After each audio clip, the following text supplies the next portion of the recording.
तो इस पार्ट की शुरुआत में वो उन सब की मदद करने के लिए मान जाता है। इसके बाद स्कॉट जिन और बाकी सभी के साथ उस पैलेस तक पहुंच जाता है जहां चारों ओर बैरियर लगा था, जिसे देखकर जिन अपने मन में सोचता है कि ये बैरियर बहुत स्ट्रॉन्ग है, मुझे नहीं लगता एक किंग क्लास मैप भी इसे तोड़ सकता है। तभी वो लीडर बोलता है कि अच्छा, तो ये वो जगह है जहाँ पे पूर्वज प्रैक्टिस किया करते थे, जिसपे स्कॉट का सैनिक उसे बोलता है कि ये सब जेनियन हॉल का है। साथ ही स्कॉट भी उस लीडर को घूर के देखता है। ये देखकर वो लीडर निराश होकर बोलता है कि मैं तो बस ऐसे ही थोड़ा खुश हो रहा था। इधर जिन उस फॉर्मेशन को ध्यान से देखने लगता है तो स्कॉट उसे किंग क्लास ज्योग्राफिकल मैप दिखाकर कहता है कि मैंने इसे भी इस्तेमाल करके देख लिया है, पर मैं इस बैरियर को नहीं तोड़ पाया, इसलिए क्या तुम इसे तोड़ सकते हो? जिसपे जिन बोलता है कि तुम इसे नहीं तोड़ पाए तो इसका ये मतलब नहीं कि मैं इसे नहीं तोड़ पाऊंगा। ये सुन के वो लीडर और लियांगशान फैमिली का वो लड़का जिन पे गुस्सा करते हैं, तो जिन हंस के बोलता है कि मेरा मतलब था कि मैं इस फॉर्मेशन को खोलने में तुम लोगों की पूरी मदद करूंगा। इसके बाद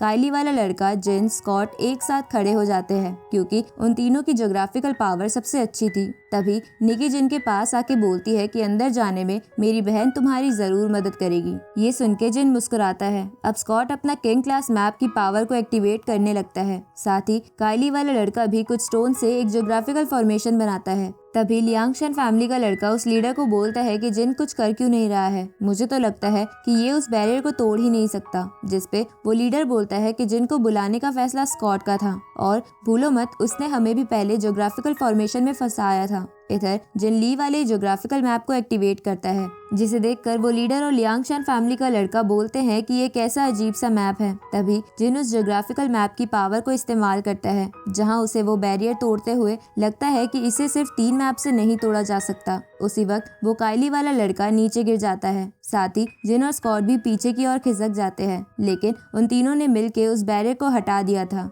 ये देखकर निकी और उसकी बहन जल्दी से जिन को पकड़कर अंदर की ओर भागते हैं। ये देखकर वो लीडर और लियांगशान फैमिली का लड़का अपने सैनिकों से उन्हें रोकने को बोलता है, तो निकी की बहन उनके सामने एक बर्फ की दीवार खड़ी कर देती है, पर वो लीडर उस बर्फ की दीवार को तोड़ के अपने सैनिकों के साथ जिन और बाकी सबके पीछे चला जाता है। इधर स्कॉट से उसकी सैनिक पूछती है कि क्या आपको कहीं चोट तो नहीं आई, जिसपे स्कॉट उसे किंग क्लास मैप देकर बोलता है कि ऐसा कुछ नहीं हुआ। तभी वहाँ काइली और उसके सैनिक आ जाते हैं, तो स्कॉट उससे पूछता है कि एल्डर्स ने तुम्हें क्या कहा है, जिसपे काइली कहती है कि एल्डर्स ने हमें किसी भी कीमत पे सीक्रेट टेक्निक ले जाने के लिए बोला है। इधर जिन, निकी और उसकी बहन पैलेस के अंदर आ जाते हैं, जो जगह बहुत अजीब लग रही थी, जिसपे जिन निकी को बोलता है कि मेरा मन कहता है कि यहाँ जरूर कुछ खास होगा। तभी उनके सामने एक और बैरियर आ जाता है, तो जिन उसे तोड़ने के लिए अपना हाथ आगे बढ़ाता है, लेकिन जिन के हाथ लगाते ही वो बैरियर गायब हो जाता है। ये देखकर निकी खुश होते हुए बोलती है कि तुमने तो इस बैरियर को बिना किसी टेक्निक का इस्तेमाल करे ही हटा दिया,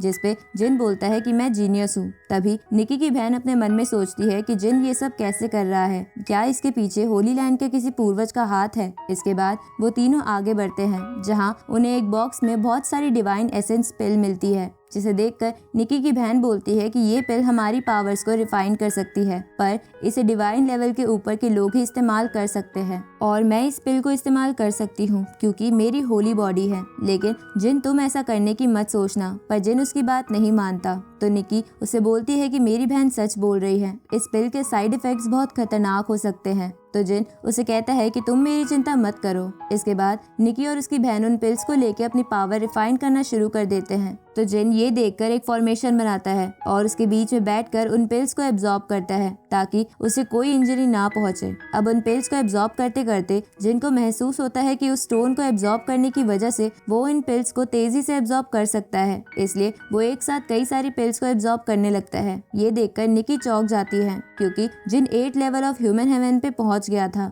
तभी निकी की बहन अपने मन में सोचती है कि उसके पास होली बॉडी होने के बावजूद भी वो जिन के जितना तेज उन पिल्स को एब्जॉर्ब नहीं कर पा रही है, इसलिए निकी की बहन उन पिल्स को तेजी से एब्जॉर्ब करने की कोशिश करती है, जहां थोड़ी देर बाद निकी और उसकी बहन दोनों ही जम जाती है। ये देखकर जिन हैरान हो जाता है और इसी के साथ ये पार्ट यहीं खत्म होता है।